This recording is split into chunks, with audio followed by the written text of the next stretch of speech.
There is absolutely no deterrent for illegal immigrants anymore. A new report has found illegal migrants are openly smoking cannabis in a detention centre and staff just leave them to it. The vast majority of them are released from detention centres, even if they might one day be deported, which, shock horror, it turns out they almost definitely won't be. Even criminal illegals who had volunteered to be deported were not being removed quickly, according to this report. Most failed asylum seekers held for deportation are released. 3,708 illegals were released from prison, yes, from prison, more than 5 years ago and are still living in Britain.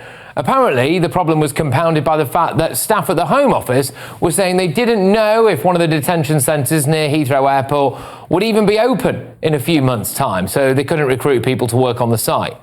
Well, could it be that Labour will now shut that detention centre and others like it down? I mean, that would hardly be surprising, wouldn't it? Sir Keir Starmer has just scrapped the Rwanda plan. Rwanda, by the way, will not be giving us a refund for that.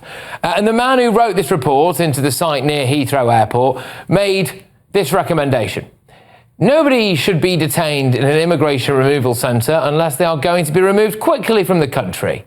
Yet around 60% of detainees were released from the centre, with only 1/3 deported. He added that it begged the question why so much taxpayers' money was being spent keeping them locked up in the first place.